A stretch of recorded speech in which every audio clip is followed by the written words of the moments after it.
నమస్తే, welcome to సుదర్శన వీక్షణ కార్యక్రమానికి స్వాగతం. ప్రముఖ నిర్మాణ వాస్తు జాతకరత్న జననకాల నిపుణుడు నివారిక తేజం శ్రీ చెన్న సుదర్శన్ గారు ఇప్పుడు మనం బీఆర్కే స్టూడియోలో ఉన్నారు. మరి వారితో వాస్తు జాతకరత్నాలు అలాగే జననకాలం వంటి విషయాల గురించి అడిగి తెలుసుకుందాం. సుదర్శన్ గారు, ముందుగా నమస్తే అండి. ముఖ్యంగా ఫస్ట్ మనం నాలుగు దిక్కుల గురించి మాట్లాడుకుంటూనే ఉంటాం. ఇది మంచిది అంటే సౌత్ పోల్ మంచిది అంటారు, నార్త్ పోల్ మంచిది అంటారు, ఈస్ట్ పోల్ మంచిది. ఇది జాతకాన్ని బట్టి మనం ఎంచుకోవాలా లేదంటే ఈ పరంగా ఉంటే మంచిది? జాతకానికి వాస్తుకు అసలు సంబంధమే లేదండి. అక్కడ ప్రధానంగా చూసుకోవాల్సింది ఏంటంటే ఆ యొక్క ఏదైతే వాస్తుబద్ధంగా చూసుకున్నప్పుడు ఆ యొక్క స్థలంలో కానీ లేదా నిర్మాణంలో కానీ ఫ్లాట్లో కానీ ప్లాట్లో కానీ వాస్తు బలం ఉందా లేదని ప్రధానంగా చూసుకోవాలి. అంటే అది ఏ విధంగా చూస్తాము?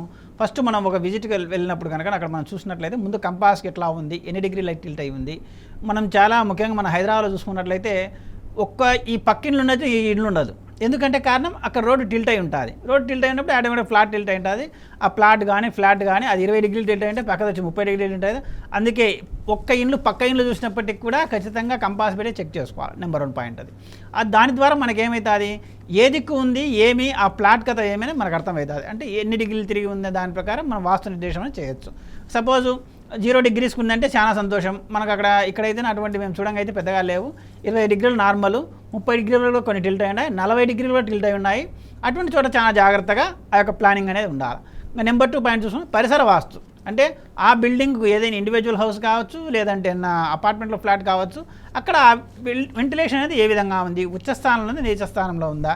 మన వాళ్ళు ఇంకా ఇక్కడ చెప్పుకోవాల్సింది ఏంటంటే అండి, వాస్తు అంటే వెంటిలేషనే కదా, గాలి వెలుతురే కదా అని ఆలోచిస్తారు. ఎట్లా అంటే అట్లా వచ్చే గాలి వెలుతురు దేనికి ఉపయోగపడదు. అది మీకు మానవ శరీరానికి మనం చూసుకోవచ్చు, సమాజానికి మనం చూసుకోవచ్చు.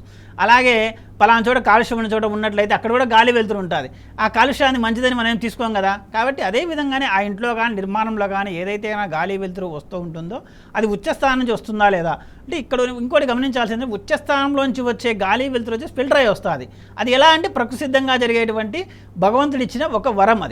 అది తెలుసుకొని మనం చేసుకున్నట్లయితే ఏ హౌస్ అయినా సరే, లేదా అపార్ట్మెంట్లో అయినా సరే, లేదంటే కమర్షియల్ అయినా సరే, చిన్న రూమ్ దగ్గర నుంచి పెద్ద బిల్డింగ్స్ వరకు కూడా అవి యోగించే అవకాశం ఉంది. లేకపోతే ఇప్పుడు మనం చూస్తూ ఉన్నటివి వార్తలు కూడా మన ఎలా న్యూస్ ఛానల్ కాబట్టి మనం చూస్తున్న దుష్పరిణామాలు కూడా జరిగేదానికి కారణం అదే. ఒక పార్టీ దగ్గర నుంచి కూడా ఒక వ్యక్తి దగ్గర వరకు కూడా ప్రభావం అనేది ఆ విధంగా అనేది ఉంటుంది. చాలా జాగ్రత్తగా చూసుకోండి. అండ్ అలాగే వాస్తులో గర్భస్థానానికి చాలా ప్రాముఖ్యత ఉంటుంది, అది సెంటర్ పాయింట్. సో దాన్ని ఎలా కనుగొనాలి? ఎందుకంటే ఇప్పుడు స్క్వేర్ అనుకోండి, రెక్టాంగులర్ అనుకోండి, ఓకే ఇది సెంటర్ పాయింట్ అని ఒక అంచనాకు వస్తారు. బట్ మనం ఇలాంటి ఏరియాలో మనం చూసినప్పుడు హైదరాబాద్ ఇలాంటి ఏరియాలో స్క్వేర్ ఉండదు, సెంటర్ ఉండదు, అన్ఈవెన్గా ఉంటుంది, ట్రయాంగిల్ షేప్లో ఉంటుంది. అలాంటి టైంలో మనం గుర్తించడం అనేది కష్టం. ఎట్లంటే అట్లా జిగ్జాగ్గా ఉండే హౌసెస్ ఫస్ట్ మనం ప్రిఫర్ చేయమండి. అందుకే మనం ఏంటంటే ఏదైనా సరే రెక్టాంగిల్ కానీ స్క్వేర్ కానీ దీర్ఘచతురస్ర కానీ చతురస్రాకారం మాత్రమే ఒక నిర్మాణం అనేది ఉండాలా. దాని ప్రకారం అక్కడ వాస్తుబద్ధత అనేది ఉండాలి. అట్లా లేకుండా ఏదైనా సరే ఒక నిర్మాణము మీరు అన్నట్లు జిగ్జాగ్గా ఉన్నట్లయితే ఇంకోటి మీరు చూసుకోవాల్సింది, మనం ప్రధానంగా గర్భస్థానానికి ప్రాధాన్యత ఇవ్వం. ఎందుకంటే కనుక అక్కడ మనం వాస్తులో ప్రధాన ఉద్దేశం ఏదైతే సిద్ధాంతపరంగా ఉందో నైరుతి నుంచి ఈశాన్యం వరకు ఉన్న వాస్తు సిద్ధాంతాన్ని బట్టి, అంటే నైరుతి ఎత్తు, ఈశాన్యం వచ్చి పల్లము, దాని ప్రకారమే ఆగ్నేయ వాయువ్యాలు, పడమర దక్షిణాలు, తూర్పు ఉత్తరాలను కూడా కంపేర్ చేసుకుంటూ ఆ విధంగా ఎత్తు పల్లాలు ఉండాలని మనం చెప్తాం. అది బరువుల విషయంలో కూడా అదే విధంగా ఉంటుంది. ఏదైనా సరే మన రూమ్స్ కానీ, లేదా టాయిలెట్స్ కానీ, లేదంటే అక్కడ హాల్ కానీ, డైనింగ్ హాల్ కానీ, లేదా సిట్అవుట్ ఏరియా కానీ, లేదా ప్లెజెంట్గా కూర్చోనికి అంటే పెద్ద ఇళ్ళల్లో ఏదైనా అటువంటి ఏదైనా గార్డెనింగ్ ఏరియా కానీ అటువంటి చేసినప్పుడు వాటి వాస్తుబద్ధంగా మాత్రమే మనం ఆలోచన చేస్తాం. కానీ గర్భస్థానము ఆ కొలతలు ఇంత ఉండాలా, ఆ కొలతలు చెప్పే వాళ్ళకే కొలతలు అనేది గ్యారంటీ లేదు, తర్వాత ఆ లెక్క లేదన్నమాట ముఖ్యంగా చెప్పాలంటే. కాబట్టి ఇటువంటి విషయాలు ముఖ్యంగా మీరు గర్భస్థానం గురించి జరిగినప్పుడు గర్భస్థానంలో అనేది ముఖ్యంగా టాయిలెట్స్ అనేవి ఉండకూడదు, ఎటువంటి నిర్మాణాలే కానీ ఉండకూడదు, అది ఖాళీగా ఉండాలి. అందుకే మనం ఇచ్చే ప్లాన్లో ఆటోమేటిక్గా అది హాల్గా కానీ లేదంటే సిట్అవుట్ ఏరియా కానీ అట్ట మాత్రమే వస్తుంది, కానీ ఏ నిర్మాణమే అక్కడ జరగడానికి లేదు. అంటే అలాగే ఇప్పుడు ఎవరైనా ఒకరు ఇల్లు తీసుకుంటున్నారు అనుకోండి, లేదు నీ జాతకం ప్రకారం ఇల్లు బాగాలేదు, నీ పేరు మీద ఇల్లు బాగాలేదు అంటే దాన్ని ఎలా తీసుకోవాలి? ఇప్పుడు జాతకం చూడాలా లేకపోతే పేరు బట్టి అలా చూడాలా? జాతకానికి పేరుకు ఇంటి యొక్క వాస్తు బలం అనేది వర్తించదండి. ఎందుకంటే బలంగా వాస్తుబద్ధంగా ఉన్న ఇండ్లు అయితే మాత్రం అక్కడ వాస్తు మంచిగా చేస్తూ ఉంటే అందరికీ మంచి చేయాల్సిందే, చెడుపు చేస్తూ ఉంటే అందరికీ చెడుపు చేయాల్సిందే. ఇంకోటి కొందరు ఏం ఆలోచన చేస్తుంటారంటే పలానా ఆయన మా వీధిలోనో మా ఊర్లోనో ఎల్లయ్య ఆయన వాస్తు అంటే అసలు పట్టించుకోడు, లేదా జ్యోతిష్యం పట్టించుకోడు, ఆయన ఇంకా విత్తన్నవాను అవితంగా చేస్తా అంటారు. మీరు ఒకసారి వాళ్ళ కుటుంబ చరిత్ర మీరు పరిశీలించినట్లయితే ఆయనైతే బాగుండొచ్చేమో, కానీ ఆయన పిల్లలు, తర్వాత వాళ్ళ యొక్క భార్య యొక్క పరిస్థితి కానీ, లేదా వాళ్ళ కుటుంబ సభ్యుల యొక్క పరిస్థితి కానీ, అతని సమాజంలో ఉండే విలువ కూడా మీరు అబ్జర్వ్ చేసినట్లయితే మీరు ఖచ్చితంగా చూడొచ్చండి. ఎందుకంటేనా లేదా వాళ్ళ పిల్లల యొక్క సంతానము, లేదంటేనా వాళ్ళ వైవాహిక జీవితం కూడా మీరు అబ్జర్వ్ చేయాలి. ఒక్క విషయంతో అంటే ఒక వ్యక్తి ఆ ఇంట్లోకి ప్రవేశం చేసినప్పుడు ఒకవేళ వాస్తుబద్ధంగా లేనప్పటికీ కూడా అప్పటికి ఏదైనా చెడుపు చేయకపోవచ్చేమో, కానీ ఒక సంవత్సరానికి కానీ 2 సంవత్సరానికి ఖచ్చితంగా ఎఫెక్ట్ జరిగి మమ్మల్ని సంప్రదించే వాళ్ళు మేము చాలామంది చూస్తున్నాం. ఎందుకంటే ఆ రోజు ఏదో సార్ పలానోళ్ళ మాట విని మేము ఇట్లా చేసుకున్నాము, ఊరికి ఇంజనీరింగ్ మాట విన్నాము, లేకపోతే అక్కడ ఏదో ఆర్కిటెక్చర్ మాట విన్నాము, అట్లా చేసుకోబట్టి మాకు ఇట్లా సమస్యలు వస్తున్నాయి, మీరు చెప్పంగా మేము విన్నాము కానీ ఈ దుష్ఫలితాలు మేము చూస్తున్నాము, కాబట్టి ఈ విధంగా అంటే, లేదా ఇంకొకరు ఉంటారు, కొంతమంది ఎట్లుంటారంటే వాస్తు అనేది కానీ, లేదా జ్యోతిషం అనేది కానీ, లేదా జన సమయం గురించి కానీ ప్రతి ఒక్కరు ఎవరో ఒకరిని సంప్రదిస్తూనే ఉంటారు. 99%, ఒక 1% ఇప్పుడు మనం అనుకునే ప్రశ్న. తర్వాత వీళ్ళందరూ కూడా చేసేది ఏంటంటే ఏదైనా సరే ఒక ప్రాథమిక అవగాహన ఉండబట్టి, సపోజ్ ఉదాహరణకు ఈశాన్యంలో బరువు లేకుండా చూసుకోమని చెప్తారు. వాళ్ళు ముందుగానే అధిక దరిద్రంతో అనుభవిస్తూ ఉంటారు, లేదా అధిక సమస్యలతో అనుభవిస్తూ ఉంటారు, లేదా ప్రశాంతం లేకుండా జీవనం సాగిస్తూ ఉంటారు. కాబట్టి అక్కడ ఏదైనా సరే ఈశాన్యం మూల కనుక ఆ బరువులు తీసేస్తే చాలా బాగుంటుందని ఒక చిన్న సలహా ఇచ్చింటారు. ఆ సలహాకి వీళ్ళు అబ్బాయి ఇతనికి మితంగా వాస్తు తెలుసు, బ్రహ్మాండంగా తెలుసు అనే ఉద్దేశంతో అతనితో ప్లాన్ తీసుకొని మిగతా సమస్యలు అంటే సూక్ష్మంగా సునిశ్చితంగా పరిశీలించుకోకుండా తీసుకున్న ప్లాన్ల వలన ఇప్పుడు మనం చూస్తే ఇటువంటి సంఘటనలు కూడా జరుగుతూ ఉన్నాయి. అది చాలా మీరు పెద్దవాళ్ళని గమనించవచ్చు, మీ వీధిలో ఉండే చిన్నవాళ్ళని కూడా గమనించవచ్చు. ఈ విధంగా జరిగేటువంటి దుష్పరిణామాలకు కారణము ఆ యొక్క సునిశ్చిత పరిశీలన లేకపోవడమే. అందుకే అందరూ వాస్తు ప్లాన్లు ఇస్తారు, అందరూ జాతకాలు చెప్తారు, అందరూ జ్యోతిష్యం చెప్తారు, అందరూ ముహూర్తాలు చెప్తారు. కానీ ఈరోజు మనం బాలకృష్ణ గారు కూడా ఒక ఇంటర్వ్యూలో నేను చెప్పంగా విన్నాం. ఏమనంటేనా అయ్యవారిని ఏదో నమ్ముతాం, ఆయన ఏదో ముహూర్తం పెడతాడు, అంత మాత్రం సినిమా ఆడాలని లేదు, మనకేదో నచ్చింది మనం చేస్తామనేది చెప్తా అంటారు. కానీ మేము అది కాదు చెప్పేది. ఎందుకంటే అది ఎందుకు ఆడలే, ఎందుకు ఈ సమస్య పెడతా ఉంది, దీంట్లో లోపం ఏముంది, అది కూడా సునిశ్చితంగా పరిశీలన చేసి ఆ లోపం కూడా లేకుండా పరిశీలన సూక్ష్మంగా చేసినట్లయితే చాలా గొప్పగా ఉంటుంది. ఆ విధంగా అందరూ కూడా అనుసరించి ఆచరించినట్లయితే ఈ యొక్క ఏదైతే మన శాస్త్రబద్ధంగా మన పెద్దవాళ్ళు నిర్ణయించారో, ఋషులు నిర్ణయించారో దాని మీద ఎటువంటి వ్యతిరేకత ఉండదు. తర్వాత ఇది మనకి ఇచ్చింది ఎందుకు, ఒక మానవ జీవితంలో భూమి మీద ఉండే మానవులందరూ కూడా ఆచరించదగినది మన వాళ్ళు ఇచ్చారు. అట్లా లేకుండా కులానికో మతానికో ఆపాదించుకొని అందులో మనం చెప్పే సలహాలన్నీ కూడా ఏదో పూజలు చేసుకోమనో లేదంటే విగ్రహారాధన చేయమని మేము చెప్పడం లేదు. ఏదైతే మీరు పాటించాలనో వాస్తుబద్ధంగా ప్రకృతిబద్ధంగా చేసుకోవాలనో అది ఎవరైనా చేయొచ్చండి. ఎట్టి పరిస్థితుల్లో అంటే గురుగారు ఇప్పుడు ఏదైనా ఒక ఇల్లు స్థలం తీసుకున్నా, ఫ్లాట్ తీసుకున్నా, లేదంటే ఏదైనా భూమి తీసుకున్నా పేరుకి జాతకం ప్రకారం మనం తీసుకోవాలి. అది వాస్తు బాగుందా లేదా అన్న బేసిస్ పైన మనం తీసుకోవచ్చు అంటారు. అంతే అండి, ఖచ్చితంగా. ఎందుకంటే ఈ మార్కెట్లో ఇప్పుడు నీ పేరు ఇదా సోరవి అనుకోండి, నీకు ఈస్ట్ బాగుంటుంది, నీకు వెస్ట్ బాగుంటుంది, నీ పేరు ప్రకారం అలా చాలా మంది చెప్తూ ఉంటారు. సో వాస్తు ప్రకారంగా మనం అక్కడ బాగుంటే తీసుకోవచ్చు, కానీ పేర్లతో జాతకాలతో సంబంధం లేదండి. మేము అది కూడా మేము చూస్తున్నాం. మేము పలానా ఇంట్లో దక్షిణ ఇంట్లో ఉండి బాగున్నామండి అంటే అక్కడ వాస్తుబద్ధంగా బలం ఉంటేనే బాగుంటారు, బలం లేకపోతే అసలు ఉండలేదు. లేదా పలానా అయ్యే చెప్పడం వల్ల పలానా ఇంట్లో ఉన్నాము, ఇప్పుడు వీడికి వచ్చినా తీసుకున్నా ఇబ్బంది పడుతున్నామని వాళ్ళే చెప్తారు. మేము అటువంటి చెప్పకుండా చాలా చూస్తున్నాం. అయ్యా మీరు వచ్చేసి ఏది దిక్కులో ఉన్నా కూడా ఆ యొక్క ఇంటికి వాస్తు బలం ఉన్నట్లయితేనే గొప్ప వాళ్ళు అవుతారు. వాస్తు దోషాలు ఉంటే ఏ దిక్కైనా సరే యోగించదు, అది చాలా జాగ్రత్త చూసుకోవాలి. కానీ మనం చాలా అంటే సోషల్ మీడియాలో కూడా చాలా వైరల్ అవుతున్నటువంటి గుర్తిస్తుంది. ఎందుకంటే మీ లెటర్ ఓకే, మీ నేమ్ ఎస్తో స్టార్ట్ అవుతుందా, మీరు వాస్తు ప్రకారం ఎలా చేస్తే బాగుంటుంది, మీతో ఆర్తో స్టార్ట్ అవుతుందా, మీ నేమ్లో 2 అక్షరాలు ఎక్కువ, అలా చూస్తూ ఉన్నాం. సో ఇవన్నీ మనం వచ్చేసి మేము నిర్బంధం ఖండిస్తున్నామండి. మొదటి నుంచి కూడా మేము చెప్పేది ఒకటే, ఏదైతే సిద్ధాంతబద్ధంగా ఉందో దాన్ని డీవియేషన్ చేయకుండా, అంటే దాన్ని ఏదైతే వక్రీకరించకుండా చేసుకోవాలి. ఇంకోటి ఇంకా కొందరు మీరన్న సోషల్ మీడియా గురించి ఇంకో కొందరు మహానుభావులు ఏం చెప్తారంటే మీకు వాస్తు దోషాలు ఏమున్నప్పటికీ వాస్తు హోమం చేసుకుంటే అన్ని దోషాలు పోతాయంటారు. ఆ రోజు ఏదో ఆ నెలలో బాగానే ఉంటారు, హోమం చేసినా కాబట్టి బాగానే ఈరోజు హోమం చేసినా కాబట్టి నాకే సమస్య అనేది వాడని వస్తే వాళ్ళు వచ్చేసి ఏదైతే నా 1,00,000 2,00,000 పెట్టుబడి పెట్టాల్సి 1 కోటి 2 కోట్లు పెట్టుబడి పెట్టి ఇది పోతుంది అన్నీ పోతుంటాయి. కాబట్టి అటువంటి లేకుండా ఏదైనా సరే పూజలు పునస్కారాలు అనేవి ఏ మతంలో కానీ ఏ కులంలో కానీ వారి సంప్రదాయం ప్రకారం చేసుకోవచ్చు, కానీ ఏదైతే మూల సిద్ధాంతంలో దాన్ని ఆచరించి తీరాలి. అలా ఆచరించకపోవడం వల్లే ఇవి చేసే విధానాన్ని కూడా చెడ్డ పేరు తెచ్చుకొని మిగతా వాటికి కూడా, అంటే సపోజ్ కొంతమంది చెప్తున్నారంటే ఇంకా వాస్తుదోషాలు ఉంటే మీరు అప్పుడే అప్పు చేసుకుంటారండి, మీరు మళ్ళీ ఏదైనా సరే ఆ వాస్తు సిద్ధాంతం వచ్చి మీకు మార్పులు చెప్పినప్పుడు అవన్నీ అన్ని మార్పులు మేము చేసుకోమని చెప్పడం లేదు. సుదర్శన వాస్తులో ఉండే గొప్ప సంగతి అదే. చిన్న మార్పులు ముందు మేము కొన్ని చెప్పింటాం వస్తువుల అమరిక కూడా వాస్తే అటువంటి ఏదైనా కొన్ని మూవబుల్ చేసేటివి ఉంటాయి. నిన్న మనం కార్లు అడిగినప్పుడు లారీలకు బస్సులకు కార్లకు వాస్తు వర్తిస్తుందా లేదా ఇళ్ళకే వాస్తు వర్తిస్తుందా అడిగారు. మనం అందుకే చెప్పాం స్థిర వస్తువులు ఏటికైనా సరే వాస్తు వర్తిస్తా అంటే ఇవన్నీ మూవబుల్ కాదు కాబట్టి. అలాగే కంటైనర్లు ఇటువంటివి కూడా ఈ మధ్య ఇంట్లో అట్లాంటివి చేస్తూ ఉంటాయి. అటువంటివి కూడా పొజిషన్ పెట్టేటప్పుడు వాస్తుబద్ధంగా పెట్టుకున్నట్లయితే ఒక స్థలంలో కానీ ఏదైనా సరే తాత్కాలికంగా పెట్టుకున్నట్టు కూడా అక్కడ కూడా చాలా బాగా యోగించి ఆ యొక్క ఏదైతే జీవనయానం లేదా ఏదైనా ఒక ప్రాజెక్ట్ పెట్టుకుంటారు అటువంటి చోట్ల ఆ ప్రాజెక్ట్ అడ్డంకులు లేకుండా చాలా సూపర్గా అనేది జరగడం జరుగుతూ ఉంటుంది. ఇటువంటి చాలా జాగ్రత్త. కాలర్ ఉన్నారు, వారితో మాట్లాడతాం. హలో హలో హలో హలో నమస్తే అండి, మీ పేరు? హలో హలో నా వాయిస్ వినిపిస్తుందా అండి? హలో రైట్ అండి, మీ ప్రాబ్లం ఏంటో సుదర్శన్ గారితో మాట్లాడండి. చెప్పండి మేడం. ఇప్పుడు మా హౌస్ వచ్చేసేసి మొత్తం హాల్లో వచ్చేసేసి దేవుడి మూల ఉందండి. అది వచ్చేసేసి అక్కడ ఉండకూడదు అన్నారు ఈశాన్యంలో. అదే ఒకటి వచ్చేసేసి బాత్రూమ్ వచ్చేసేసి వెనక బాగా డౌన్ లో ఉంది సార్.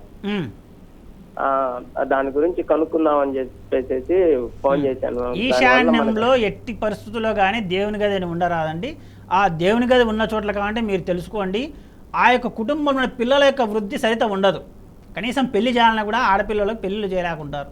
డబ్బు ఉంటుంది, అపారంగా అన్ని రకాల అవకాశాలు ఉంటాయి, ఆస్తులు ఉంటాయి, అంతస్తులు ఉంటాయి, పేరు ఉంటుంది సమాజంలో, కానీ ఆడపిల్లలకు పెళ్లి చేసుకోలేరు. తర్వాత మగపిల్లలు వచ్చేసి ప్రయోజకులు కాలేరు, చదువు కూడా సక్రమంగా చదువుకోలేరు. ఇటువంటి అనేసి అబ్జర్వ్ చేయొచ్చు. మీరైన ప్రశ్నకు సమాధానం ఈశాన్యంలో ఉన్న దేవుని గదిని వెంటనే మార్చండి.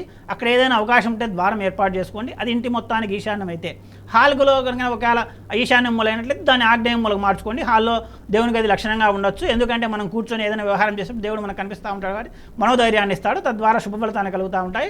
అలాగే పై భాగాన ఇంటి లోపలైతేనా బాత్రూమ్ తగ్గు భాగంలో అంటే తగ్గై ఉంటేనా ఆ ఫ్లోరింగ్ అనేది ఎత్తు చేసుకోండి. బయట ఉన్నట్లయితే మాత్రం కాంపౌండ్ ఫ్లోరింగ్ కంటే ఎత్తు లేకుండా ఉంటేనా ఎత్తు చేసుకోండి. మిగతా తూర్పు వైపు అయితే మిగతా ఈశాన్యం ఫ్లోరింగ్ కంపేర్ చేసుకొని చాలా జాగ్రత్త చూసుకొని మార్పులు చేసుకొని చాలా బాగుంటుంది. రైట్ అండి, సుదర్శన్ గారు చెప్పింది చేయండి, మీకు అంత మంచి జరుగుతుంది. అండ్ సుదర్శన్ గారు ఇప్పుడు ఏదైనా ఇల్లు తీసుకునేటప్పుడు ఫ్లాట్ కావచ్చు, మన ఇండిపెండెంట్ కానీ ప్రధానంగా ఈ 3 అంశాలను మనం వాస్తు ప్రకారంగా చూసి తీసుకోవాలంటే మీరు ఏం చెప్తారు? ఖచ్చితంగా అండి, ఫస్ట్ కంపాస్కే వాస్తు చూసుకోవాలండి. Number 1 point. కంపాస్ ఉన్న సూర్యుని చూసి వాస్తు చెప్తా అంటే అతను తప్పు చెప్తాను అర్థం. ఎందుకంటే సూర్యగమనం అనేది 25 డిగ్రీల తేడాతో ఉత్తరాయణ దక్షిణాయన కాలంలో మీరు దక్షిణాయన కాలంలో అబ్జర్వ్ చేసినట్లయితే దక్షిణాయనంలో కూడా ఈ యొక్క జూలై నుంచి జనవరి వరకు మీరు మధ్యలో వచ్చేసి ఒకసారి సెంటర్ పాయింట్లో వస్తాడు సూర్యుడు. అప్పుడు మనకు అధికంగా కూడా ఎండవేడి ఉంటుంది. ఏది బాయ్ వానల కాలము, చలికాలం, ఈ గాలికాలం ఇంత వేడి వస్తుందని మనం కూడా అనుకుంటుంటాం. కాబట్టి అలాగే ఎండల కాలం ఎంత మాత్రం ఈ జనవరి నుంచి తర్వాత జూలై వరకు జరిగే ప్రక్రియలో ఏదైతే కనుక ఉంటుందో అప్పుడు కూడా ఎండ అనేది స్టార్టింగ్లో ఉండదు, ఎండింగ్లో పెద్దగా ఉండదు, మధ్య ప్రాంతంలోనే అధికంగా ఉంటుంది. ఇది వచ్చేసి భూమి యొక్క గ్రహస్థితిని బట్టి, అంటే మన భూమి మీద ఉండే ఒక స్థితిని బట్టి ఆ భూమి యొక్క పరిభ్రమణం బట్టి నిర్ణయించారు. కాబట్టి మీరు ప్రధానంగా చూసుకోవాల్సిందంటే ఫస్ట్ కంపాస్ పెట్టి అక్కడ ఏ దిక్కు ఉంది, ఎన్ని డిగ్రీలు టిల్ట్ అయి ఉన్నాయి, ఇది నిజంగా తూర్పేనా లేదా ఉత్తరమా, ఇటువంటి కంపేర్ చేసుకోవాలి. Number 1 point. తర్వాత నెంబర్ 2 అంటే చుట్టూ పరిసరాలు ఏ విధంగా ఉన్నాయి. ఏదైనా ఒక ఇల్లు కొంటున్నట్టు సపోజ్ తూర్పు ఫేసింగ్ ఇల్లు కొంటున్నట్లయితేనా దక్షిణంలో ఏదైనా ఇల్లు ఉందా, లేదా ఉత్తరంలో ఇల్లు ఉండి దక్షిణంలో ఇల్లు లేకుండా ఉందా, పడమరలో ఇల్లు ఉందా లేదా, భవిష్యత్తులో ఏమైనా పెద్ద బిల్డింగ్లు వచ్చేది ఉందా, లేదా చిన్న వాళ్ళు ఎప్పుడు కట్టరా, ఇటువంటివి కూడా కొన్ని జాగ్రత్తగా చూసుకొని 2 పాయింట్. 3వ పాయింట్ ఏంటంటే అక్కడ ఏదైతే ప్లాన్ ఉందో ఎక్కడే కానీ పెరిగి ఉండకూడదు, తరిగి ఉండకూడదు. కొంతమంది చేస్తున్నారంటే ఈశాన్యం పెరిగితే మంచిది అనేసి ఎట్లా అంటే క్రాస్గా ఉన్నా కూడా జిగ్జాగ్గా ఉన్నా కూడా చేస్తూ ఉన్నారు. దానివల్ల వచ్చేసి ఆ స్థలం కానీ ఆ ప్లాట్ కానీ ఆ ఇల్లు కానీ ఆగ్నేయ వాయువులను చూడమని అనవసరంగా ఆరోగ్య సమస్యలు, తర్వాత వచ్చేసి వ్యవహార సమస్యలు రావడం వలన ఆ యొక్క ఇబ్బందులు పడుతున్నారు. అటువంటివి కూడా చాలా జాగ్రత్త చూసుకొని ఆ ప్లాన్లో ఇంకా మిగతా సునిశ్చితంగా పరిశీలన చేసుకుంటేనా ఏ మూల ఏవి రావాలి, ఏ మూల పెరిగి ఉంది, వాల్ థిక్నెస్ ఎలా ఉన్నాయి, పిల్లర్స్ ఎట్లా వచ్చినాయి, పిల్లర్స్ కోణాలు ఏమైనా ఇంట్లో పడుతున్నాయా, ఇటువంటి కూడా చాలా జాగ్రత్తగా గమనించుకున్నట్లయితే ఆ ఇంట్లో ఎటువంటి సమస్యలు లేకుండా బ్రహ్మాండంగా వృద్ధి జరుగుతుంది. అండ్ ఇంకోటి ప్రథమంగా చూసేది ద్వారం. అంటే ద్వారం మొదటిగా ఈస్ట్లో ఉందా, వెస్ట్లో ఉందా, నార్త్లో ఉందా అని, దీన్ని బట్టి బిల్డర్స్ కూడా దాని రేట్లు కూడా పెంచేస్తున్నారు. మీకు ఈస్ట్ ఫేసింగ్ కావాలంటే ఒకటి, నార్త్ ఫేసింగ్ కావాలంటే ఇంకొకటి. సో దీన్ని ఎలా చూడొచ్చు అంటారు? మీరు ఏం లేదండి, మీ బడ్జెట్లోనే మీరు కొనుక్కోవచ్చు. మేము అందుకే చెప్తా ఉంటాము, బిల్డర్ ఏదో ఎక్కువ రేట్ చెప్తున్నారు సార్, మేము తూర్పు వైపు పోతే కాదు పడమర నిజంగా 10 లక్షలు తక్కువ దొరుకుతుంది అని ఆలోచన చేస్తారు. కానీ అది అక్కడ ప్రధాన విషయం కాదు. ఒకవేళ నిజంగా తూర్పు బిల్డర్ ఎంతసేపు ఆలోచన చేస్తారంటే తూర్పు అయితే గబికలు కొనుక్కుంటున్న ఉద్దేశంతో ఆలోచన చేస్తారు. కానీ అదే కానీ పడమర దానికంటే యోగించేవి కూడా కొన్ని చోట్ల ఉన్నాయి. మేము అట్లాంటివి కూడా చూస్తూ ఉన్నాం. మేము ఇంకా కొన్ని చోట్ల పోయినప్పుడు మమ్మల్ని సంప్రదించే వాళ్ళకి ఎందుకంటే బిల్డర్ దగ్గర మేము చెప్పము, తర్వాత వీళ్ళకి మాత్రమే పర్సనల్గా చెప్తాం ఇదైతే బాగుంటుంది. కొన్ని బిల్డర్ కూడా కొన్ని ఏదైనా కొలతలలో వారా ఉండేవి కూడా తక్కువ చెప్తాడు, మనం మార్చుకునే అవకాశం కూడా అవి ఉంటాయి. అందుకే వీళ్ళకంటే మనం సపరేట్గా చెప్తాం. ఎందుకంటే అనవసరంగా మనల్ని సంప్రదించే దేనికి 10 రూపాయలు డబ్బులు మిగిలించుకోవడానికి, భవిష్యత్తులో ఆ డబ్బులు అధికంగా వృద్ధి చేసుకోవడానికి ఎటువంటి సమస్యలు లేకుండా ఆ యొక్క కుటుంబ సభ్యుల జీవనయానం సాగనికి. కాబట్టి ఇటువంటి అయినా సరే సమస్యలు లేకుండా ఏ దిక్కైనా తీసుకోవచ్చండి. ఆ దిక్కులో ఉండే ఇళ్లల్లో వచ్చేసి దోషాలు లేకుండా చూసుకోవాలి. Number 1 point. మనం ఎదురుకు చెప్పుకుంటా వచ్చే అనేక విషయాలు అక్కడ గమనించుకోవాలి. తర్వాత తూర్పైన మాత్రాన అపారంగా కలిసి వస్తాయని ఏం లేదు, పడమర కూడా కలిసి వచ్చే అవకాశాలు ఉంటాయి. అది రాజకీయ పరంగా కూడా కలిసి వస్తాయి, తర్వాత వ్యవహార పరంగా కలిసి వస్తాయి వాస్తుబద్ధంగా ఉన్నట్లయితే. వాస్తుబద్ధంగా లేకపోతే ఏ దిక్కైనా సరే ఈశాన్య బ్లాక్లో కూడా మనం కాలర్స్ మీరు చూసుకున్నట్లయితే అనేక సమస్యలు చెప్తూ ఉన్నారు. కాబట్టి అటువంటి లేకుండా జాగ్రత్త చూసుకుంటే చాలా బాగుంటుంది. సో అంటే ముఖద్వారం ఏదైనా కానీ మనం ఏ ప్లేస్లో తీసుకున్నా కానీ మనం తీసుకున్నటువంటి ప్లేస్కి సంబంధించి వాస్తుపరంగా మంచిగా తీసుకుంటే, అంటే వాస్తు కరెక్ట్గా ఉంటే మీరు ఆర్థికంగా, ఆరోగ్యపరంగా, విద్యపరంగా మన అంటే వాస్తు అనేది అంత ఎఫెక్ట్ చూపిస్తుంది. ఖచ్చితంగా అండి. ఎందుకంటే మన వాళ్ళు ఆల్రెడీ ఎప్పుడో నిర్దేశించారు ఏది ఈశాన్య భాగం దేనికి సంకేతం, తర్వాత తూర్పు దేనికి సంకేతము, ఆగ్నేయం దేనికి సంకేతము. ఇట్లా ఈ ఉండే 4 మూలలు 4 దిక్కులు మనిషి యొక్క ఇప్పుడు అష్టలక్ష్ములు అంటారు, అదే అష్టలక్ష్ములు అనమాట. సపోజ్ నైరుతి చూసుకుంటే ధైర్యలక్ష్మి కిందకి వస్తుంది, తర్వాత ఉత్తరం తీసుకుంటే ధనలక్ష్మి కిందకి వస్తుంది, ఈశాన్యం చూసుకుంటే సంతానలక్ష్మి కిందకి వస్తుంది. ఇట్లా కూడా మన వాళ్ళు అంటే ఆ యొక్క శక్తి అనేది ప్రకృతి శక్తి ఏ విధంగా, ప్రకృతి అంటేనే దేవుడు, దేవుడు అంటేనే ప్రకృతి, ప్రకృతి అనుసంధానంగానే మన పండుగలు ఇవన్నీ కూడా ఉన్నాయి. మీరు కావాలంటే అవి కూడా గమనించుకోవచ్చు. అలాగే జ్యోతిషంలోకి వచ్చినప్పటికి కూడా పలాని స్థానం పలాని విధంగా ఎఫెక్ట్ చూపిస్తుంది. అతనికి ఎవరెవరు అంటే ఈ జ్యోతిషంలోకి వచ్చారో ఇంకో 4 దిక్కులు ఎక్కువ మెన్షన్ చేశారు. ఎందుకు చేశారంటే అన్న ఇవే కాకుండా ఇప్పుడు మనం ఏదైతే వాస్తుబద్ధంగా ఉన్నట్లయితే ఇవన్నీ అనుకూలంగా ఉంటాయో, తర్వాత జ్యోతిషంలో ఏం చేస్తుందంటే మీకు వ్యతిరేకంగా కూడా కొన్ని ఉంటాయి, వాటి పట్ల కూడా మీరు జాగ్రత్తని దాంతో ప్రధానంగా చూస్తూ ఉంటారు.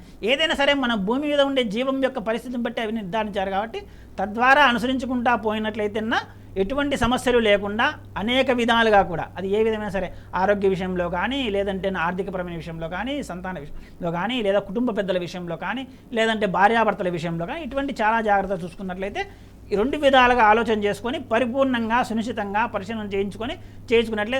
చాలామంది ఏం చేస్తున్నారంటే సంప్రదించినప్పుడు ఏదో 1 నిమిషం 2 నిమిషాల్లోనో అదే సమస్యకు పరిష్కారం కావాలంటారు, లేదా ఏదో ఒకటి చెప్పండి సార్ ఈరోజు సాయంత్రం దీపం పెట్టేస్తే మా ఇంట్లో దీపం వెలుగులుగుతా అంటారు. దానివల్ల కాదండి, అటువంటి చేసుకోవడం వలన మీకు వచ్చేసి ఫర్దర్గా ఈ యొక్క మార్గం అనేది దొరుకుతుంది అనేసి భగవంతుడు నిర్దేశిస్తున్నాడు. కాబట్టి అది మీరు చాలా జాగ్రత్తగా ఆలోచన చేయండి.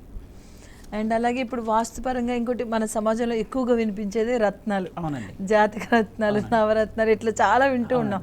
దీని గురించి కొంచెం నిశ్చితంగా, ఎందుకంటే చాలా మంది ఈ రంగు పెట్టుకొని ఈ ప్రకారం పెట్టుకో బాగుంటుంది, గోమేదకం అంటారు, పిల్ ఐకన్ అంటారు, క్యాట్ ఐ అంటారు, చాలా చాలా రకాలుగా చెప్తున్నారు. దాని గురించి కొంచెం. రత్నాల్లో అండి జమాలిస్ట్ వేరు, తర్వాత వచ్చేసి ఆస్ట్రో జమాలిస్ట్ వేరు. దాంట్లో వచ్చేసి జాతకపరంగా సునిశ్చితంగా పరిశీలించి అంటే ఆస్ట్రాలజికల్గా అంటే ఆస్ట్రో జమాలిస్ట్ని చాలామంది ఏం చేస్తున్నారంటే అండి ఈ సమయంలో వారు అడిగిన ప్రశ్నకు ఆ యొక్క నవమాధిపత్యం అంటే అదృష్టరత్నం కింద అది సూచిస్తున్నారు.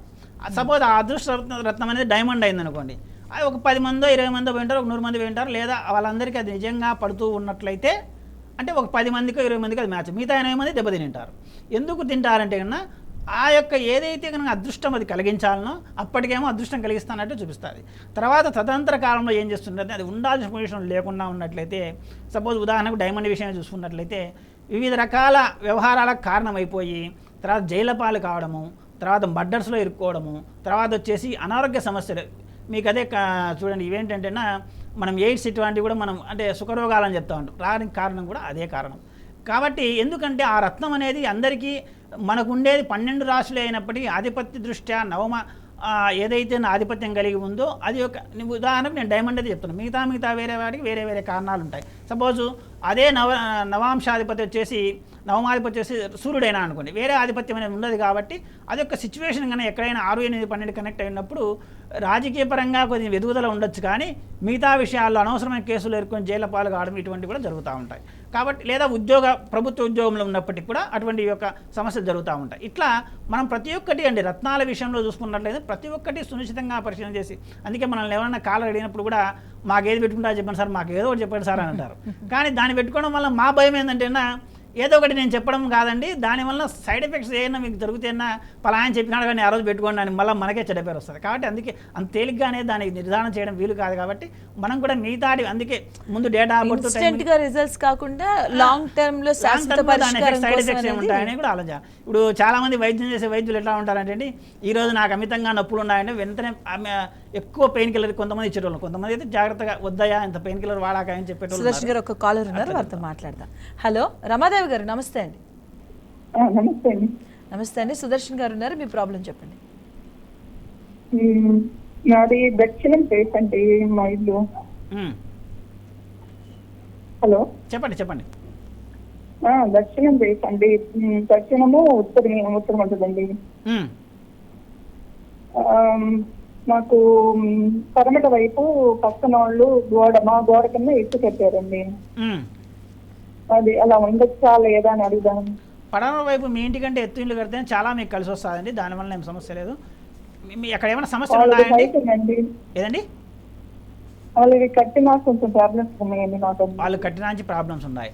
అక్కడ ఏదైనా సరే అంటే మీ గోడ మీకు ఏమైనా కాంపౌండ్ ఉంది అక్కడ? లేదండి, మా గోడకి ఆనిచ్చి అది పైన కట్టారండి. మీ గోడ కానిచ్చి కట్టడం వలన వేరే ఇతరత్వ వాస్తుదోషాలైనా కలిగి ఉంటాయండి. అవి కాదు సునిశ్చితంగా పరిశీలన చేస్తే మనకు తెలుస్తుందండి. కానీ వాళ్ళు కట్టడం వల్ల అయితే మీకు మంచిగా జరుగుతుంది. అది పడమర అయి ఉంటే, పడమర మీ ఇంటికి ఆనుకొని కట్టినప్పటికీ అది ఎందుకంటే పడమర మూత అయిపోతుంది కాబట్టి ఆరోగ్యపరంగా కూడా చాలా బాగుండాలి. మిగతా సమస్యలు ఏమైనా ఉన్నట్లయితే మిగతా దోషాలు కలిగిస్తూ ఉండొచ్చు. అంటే వాళ్ళు కట్టినాక మీరే ఇంట్లో మార్పులు చేసి ఉండొచ్చు. అట్లా చాలా జాగ్రత్త పరిశీలన చేసుకోండి. సో రమాదేవి గారు విన్నారు కదా. అండ్ అలాగే అతి తక్కువ టైంలో మనం పూర్తిగా చెప్పాలన్నా కూడా చాలా కష్టంగా ఉంటుంది. మీ ప్రాబ్లం ఏంటి అని సుదర్శన్ గారికి అర్థం కావాలన్నా, మీరు చెప్పినటువంటి పరిష్కార మార్గాలు వాళ్ళకి అర్థం కావాలన్నా కొంచెం టైం పడుతుంది. కాబట్టి ఎటువంటి అంటే కంగారు ఏం అవసరం లేదు, స్క్రీన్ పైన కనిపిస్తూ ఉంటాయి. ఆయన ప్రత్యేకంగా వెళ్ళి కలవచ్చు, స్క్రీన్ పైన నెంబర్స్ కూడా కనిపిస్తాయి, వారితో కూడా డైరెక్ట్గా మీరు మాట్లాడవచ్చు. టైం తీసుకొని కలిసి మాట్లాడితే ఇంకొంచెం మీకు పరిష్కార మార్గాలు అనేవి మీకు కొంచెం సత్ఫలితాలు ఇచ్చే విధంగా ఆయన చెప్తారు. అండ్ ఇంకొకటి అండి, ఈ రత్నాలు అన్నప్పుడు మనం ఎట్లా అంటే పేరు బట్టి రత్నాలు అంటారా, లేకపోతే జాతకాలు బట్టి రత్నాలు అంటారా? రత్నాలు తీసుకోవాలా, ఎలా తీసుకుంటారు దీన్ని? రత్నం అండి ఏదైనా సరే వీళ్ళు డైమండ్ జ్యువెలరీ వాడేటప్పుడు కూడా అంటే ఆ జ్యువెలరీలో ఏదైనా సరే ఆ రంగు యొక్క ఇవి ఉంటాయండి. కొంతమంది మీరు ఇంకా కొంతమంది అయవాన్ని గమనించినట్లయితే ఈ మధ్య చెవులకు కమ్మల మాదిరి కుట్టుకుంటారు మగవాళ్ళు కూడా. వాటికి ఏం చేస్తున్నారు, డైమండ్ వేసుకుంటారు. అది ఆర్టిఫిషియల్ డైమండ్ అయినప్పటికీ కూడా లేదా ఒరిజినల్ డైమండ్ అయినప్పటికీ కూడా అవి కూడా దుష్ప్రభావాలు చూపించడం మేము గమనిస్తున్నాం. ఎందుకంటే వాళ్ళు నిజంగా ఏదైతే పౌరోహిత్యం చేసి పౌరాణికం చేయాలో అవి చేయకుండా వేరే చేసేది కూడా మేము చూస్తున్నాం. కాబట్టి అది ఏం కారణం అంటే ఇది ఇందాక మనం చెప్పుకున్నట్లే డైమండ్ విషయం. అందుకే ఏది పడితే అలా ఎట్లా పడితే అట్లా ఆ రత్నాలను ధరించకూడదు. జ్యువెలరీ అనేది మీరు ధరించుకోవచ్చు, కానీ అవి ఏదైనా సరే సాధ్యమైతే మేము ఏం చెప్తామంటే 916 KDM ఆభరణాలే వాడండి. తర్వాత వచ్చేసి ఎందుకంటే ఈ మిక్సింగ్ ఏదైనా తగ్గు బంగారం వాడినప్పుడు నెగిటివ్ ఎనర్జీ అటాక్ అయ్యి అక్కడ ఆరోగ్య సమస్యలు అనారోగ్య సమస్యలు ఎక్కువ పెట్టే అవకాశం ఉంటుంది. కాబట్టి అవి కూడా ఏంటంటే సాధ్యమైన వరకు ఈ రత్నాలు లేకుండానే వాడండి. అంటే సాదా జ్యువెలరీ అంటాము మనము, అవి వాడండి. Number 1 point. నెంబర్ 2 ఏంటంటే డేట్ ఆఫ్ బర్త్ టైమింగ్ నిమిషాలతో సహా లేకుండా మాత్రం ఎట్టి పరిస్థితుల్లో కానీ రత్నాలు వాడకూడదు. దానికంటే కూడా వాస్తుబద్ధంగా వాస్తు అనుసరిస్తా పోతేనే మీకు ప్రకృతి సహకరిస్తుంది. ఏ రత్నం వేసుకోవాలని కూడా అదే నిర్ధారిస్తుంది. ఇప్పుడు ఇంకోటి కొంత మనం చూసుకున్నట్లయితే ఇప్పుడు ఆమె ఇంటికి వచ్చేసి పడమర ఎత్తు చేసి కట్టారు. సుదర్శన్ క్షుణ్ణంగా మాట్లాడదాం, కాలర్ వెయిట్ చేస్తున్నారు. Hello madam. హలో నమస్తే అండి, మీ పేరు? రవి అండి, శ్రీకాకుళం. ఓకే అండి, సుదర్శన్ గారు ఉన్నారు, వారితో మాట్లాడండి. చెప్పండి రవి గారు. గురువు గారు నమస్తే అండి. నమస్కారం అండి, చెప్పండి. ఇప్పుడు ఈ జాతక ఉంగరాలకు సంబంధించి ఇప్పుడు గోల్డ్ షాప్ వాళ్ళు కూడా మనకు సజెస్ట్ చేస్తున్నారు, ఆ ఉంగరం పెట్టుకుంటే మంచిది, ఈ ఉంగరం పెట్టుకుంటే మంచిదని. అంటే ఆ ఉంగరాలు పెట్టుకోవడం వల్ల లాభం లేకుండా పర్లేదు, కానీ ఏమైనా మనం జాతకం సంబంధించి వేరే రింగులు కానీ పెట్టుకోవడం వల్ల అనర్థాలు ఏమైనా వచ్చే అవకాశాలు ఉన్నాయా? ఖచ్చితంగా అనర్థాలు ఉంటాయండి. మేము అందుకే మొదటి నుంచి కూడా మేము విద్వంత్వం ఖండిస్తున్నాం. వాళ్ళకేం తెలుసు అండి. మనం కూడా ఏదైనా సరే ఇంటర్నెట్లో కానీ యాప్స్లో కానీ కొడితే కన్నా ఏ రత్నం ధరించాలో అదే చెప్పేస్తాను. ఆ డేట్ ఆఫ్ బర్త్ టైమింగ్ అని ఉన్నట్లయితే, లేదా ప్రశ్నాజాతకం కూడా మరి ఈ సమయంలో మేము ఇప్పుడు మనం అడుగుతున్నాం, మేము నిర్తం చేస్తాం చెప్పండి చెప్తాంది. కాబట్టి అంత మాత్రం చేత ఫల నిరూపణ కాదు కదా. అందుకే వీళ్ళు ఏంటంటే ఏ పని చేసేటోళ్ళు ఆ పని చేయాలి. ఆన్లైన్ ఆస్ట్రాలజిస్ట్ కూడా వచ్చేసారు, ఆన్లైన్ లో ఒక యాప్ కూడా వచ్చేసింది. అదే యాప్స్ కూడా మస్తులు ఉన్నాయండి, ఒకటి కాదు చాలా ఉన్నాయి. ఎందుకంటే మేము ఎన్ని చూసినాం కాబట్టి దాదాపు మేము రత్నాల్లో కూడా ప్రావీణ్య సంపాదించడానికి దాదాపు వచ్చేసి ఒక 10-15 ఏళ్ళు కృషి చేశాం. ఈ మా యొక్క చిన్న చిన్న పిల్లలు కూడా మేము రత్నం స్టార్ట్ చేయడం వాడడం మొదలుపెట్టాం. అంటే పుట్టిన పిల్లల నుంచే మా ఊర్లో మా చుట్టుపక్కల అడిగితే మీకు చెప్తారు ఎంత దాని నిరూపణ. జ్యువెలరీ షాప్ కూడా పదే వెళ్ళి ఈ రత్నం బాగాలేదు, ఆ రత్నం బాగాలేదు, ఈ రత్నం 2 బాగుంది, దీనివల్ల ఈ సైడ్ ఎఫెక్ట్స్ ఉన్నాయి, ఇవన్నీ కూడా మనం నిరూపణ చేసినాం. కాబట్టి ఏదైనా సరే డేట్ ఆఫ్ బర్త్ టైమింగ్ నిమిషాలు ఉంటేనే వాడండి. లేదా జ్యువెలరీ షాప్ వాళ్ళు కానీ లేదా వాళ్ళు సజెస్ట్ చేసే వాళ్ళ దగ్గర కానీ అవి వాడద్దండి. ఎందుకంటే ఒకవేళ అవి మీకు సూటబుల్ అవుతున్నాయి లేదా మీకు ఎవరైనా దగ్గరలో ఇంకా ఇక్కడండి సమస్య ఏంటంటేనా, ఓ 10 మందికి నేను రత్నాలు ధరించాను ఒక జ్యువెలరీ షాప్లో, ఒక 2-3 బాగుంటుంది, మిగతా 8 మంది బాగాలేదంటేనా వాళ్ళు ఏదో టైం బాగాలేదు అనుకుంటారు. కానీ అది కాదు అక్కడ విషయం, వాళ్ళకి సూట్ కావడం లేదని అర్థము. కానీ అన్ని నిరూపణ సాధ్యం కాదు. కాబట్టి నిరూపణ సాధ్యం అయ్యేటట్టు క్షుణ్ణంగా పరిశీలన చేయించుకొని మాత్రమే రత్నాలు ధరించండి. లేదా ఇట్లా మాత్రం మీరు అడిగినట్లు ధరిస్తే మాత్రం ఫలితం దేవుడెరు, కానీ దుష్ఫలితాలే ఎక్కువ. దాన్ని జాగ్రత్త చూసుకోండి. కానీ చాలా ఎందుకంటే ఇప్పుడు ఈ సమాజంలో కూడా ఇలాంటి వాళ్ళు కూడా చాలా ఎక్కువైపోయారు. అంటే ఏదో 1-2 years చేసేసి నేర్చుకుని వచ్చి ప్రజల్ని ఇబ్బందులకు గురి చేసే వాళ్ళు, మోసాలు చేసే వాళ్ళు ఎక్కువైపోయారు. ఇంకా కొంతమంది నేర్పించి సమాజంలోకి తోలేటోళ్ళు కూడా ఉన్నారు. ఎందుకంటే 1000-2000 ఫీజు కట్టేసి నేర్పించుకుంటారు. 2 రోజులు చదువుది. కొంతమంది ఏంటంటే యూనివర్సిటీలో చదివినామనేసి చేసేటోళ్ళు కూడా ఉన్నారు. సమాజంలో చదవాలి, సమాజంలో చదివి సమాజంలో వాళ్ళు అనుసరించి ఆచరించి వాళ్ళ చుట్టుపక్కల ఉండే ఆ ఫలితాలు చూపించి చేసుకున్నట్లయితేనే ఆ యొక్క విద్యకు అనేది ప్రావీణ్యం అనేది. ఇంకో కాలర్ ఉన్నారు, వారితో మాట్లాడదాం. హలో హలో మేడం నమస్తే. మేడం నమస్తే అండి, మీ పేరు? మేడం నా పేరు శ్రీనివాస్. మేడం శ్రీనివాస్ గారు, సుదర్శన్ గారు ఉన్నారు, మీ ప్రాబ్లం ఏంటో ఆయనతో మాట్లాడండి. Okay madam. చెప్పండి శ్రీనివాస్ గారు. నమస్తే స్వామి గారు. నమస్కారం అండి, చెప్పండి స్వామి. ఏం లేదు స్వామి, నేను ఒకటి ఇల్లు కట్టాలనుకుంటున్నాను స్వామి. సంతోషం, చెప్పండి. అది ఎవరి పేరు మీద కడితే బాగుంటుంది? నా పేరు వచ్చేసి శ్రీనివాస్ స్వామి.